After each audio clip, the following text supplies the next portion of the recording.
Magandang gabi sa inyong lahat. Welcome po sa News Up to Date.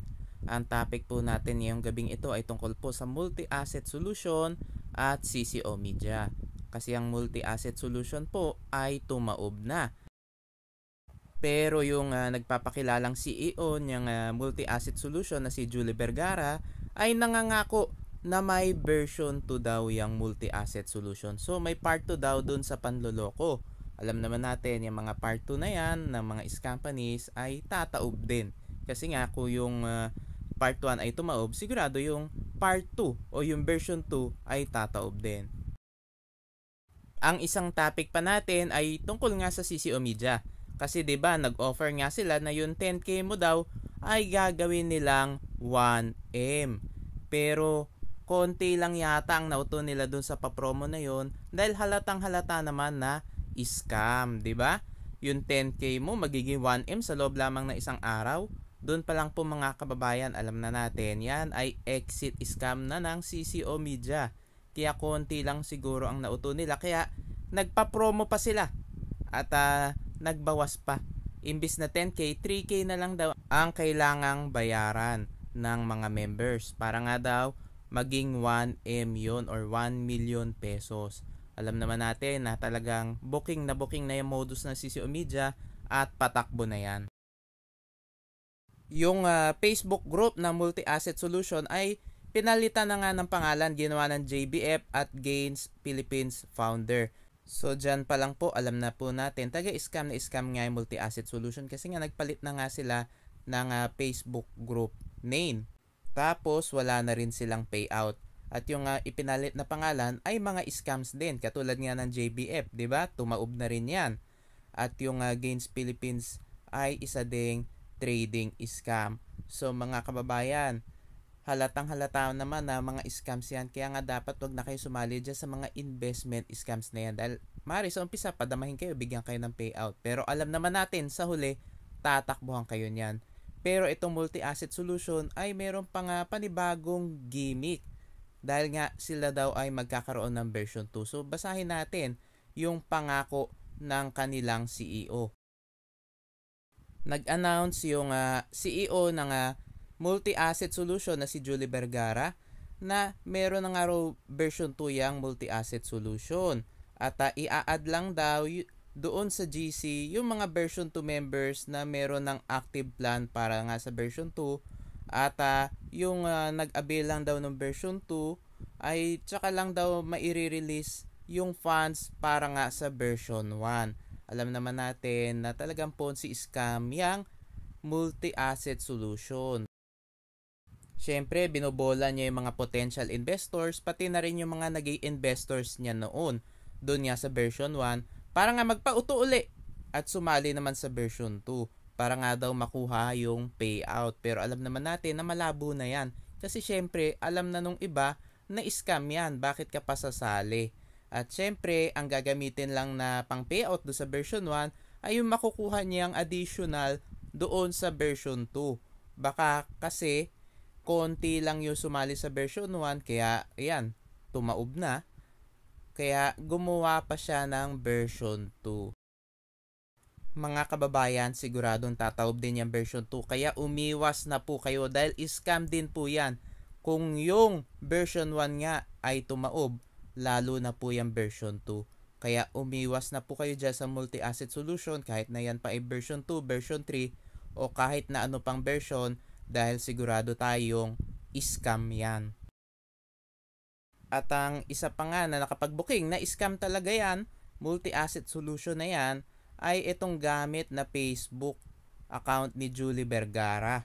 Bakit nakapangalan yan kay Arian Estolonio dun sa URL? Yan si Arian Estolonio, yan ang nagpakilalang CEO ng Bitprime. At yung Bitprime ay isa ding scam. So, ibig sabihin ba magkakasabwat sila? Nasa iisang grupo lang ba yung mga yan? Yung Bitprime, yung Multi-Asset Solution, yung JBF, at yung Gains Trading Philippines.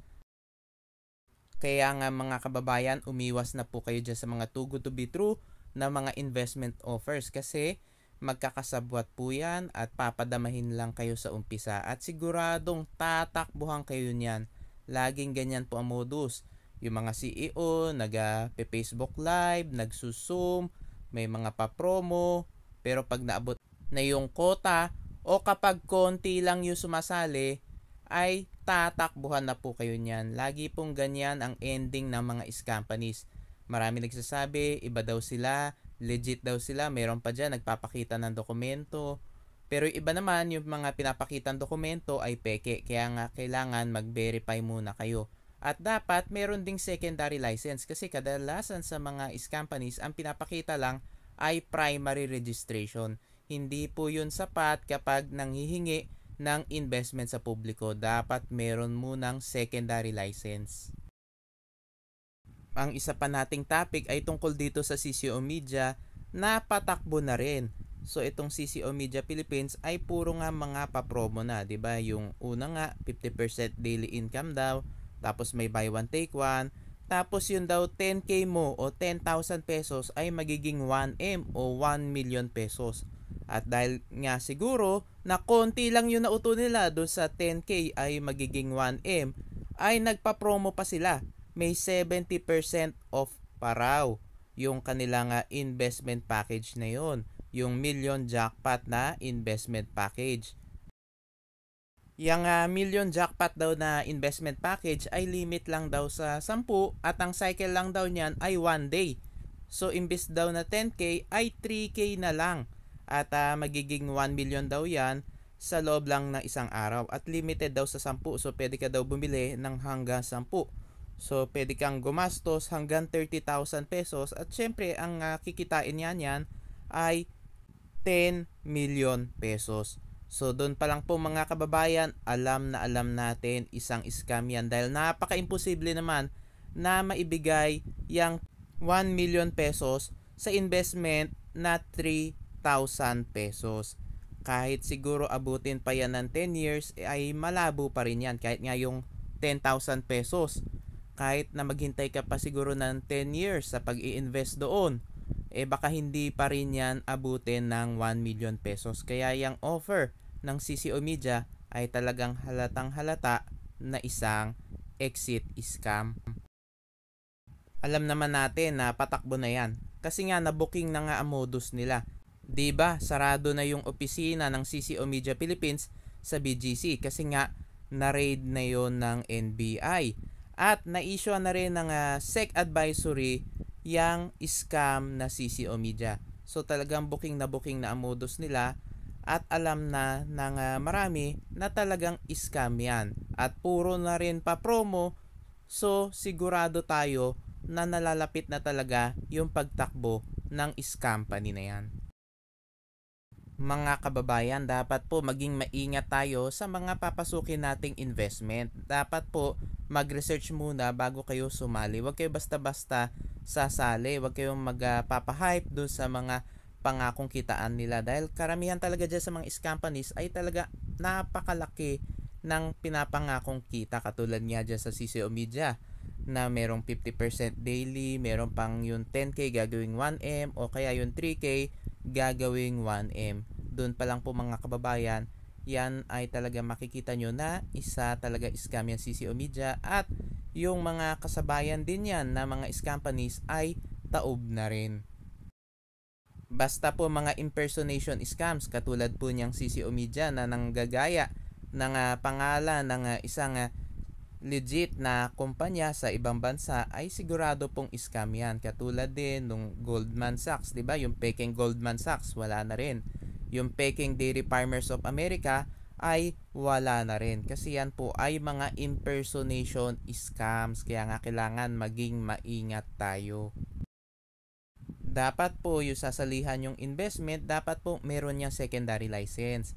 At kapag meron silang pinakitang secondary license, dapat po i-verify po ninyo sa Securities and Exchange Commission para po sigurado tayo na talagang legit yung kumpanya kasi marami po mga scam companies ang nagkalat ngayon. At mga kababayan, wag na po kayo sasali sa version 2 ng isang scam company katulad niya yung Multi-Asset Solution. May version 2 daw at para nga daw makuha mo yung in-invest mo do sa version 1 ay dapat mag-invest ka rin sa version 2. Wag po kayong magpapauto dahil hindi po nila ibabalik ang pera ninyo. Kaya nga po kayo in-scam kasi gusto nga nila makuha yung pinaghirapan yung pera. Ang tanging paraan nga para mabawi ninyo yung pinaghirapan yung pera ay kapag kinasuhan nyo po sila. Yun lamang po ang tanging paraan. Dahil hihingan kayo ng hihingan ng pera ng mga scam companies na yan. Katulad nga ng ibang mga scam companies, 'di ba? Meron yung mga nanghihingi na insurance fee o tax kuno, 'di ba? Katulad nung Peking Dairy Farmers of America at yung scam na Allow PH. Mga kababayan, maraming salamat po sa inyong patuloy na pagsuporta sa aking channel. God bless po.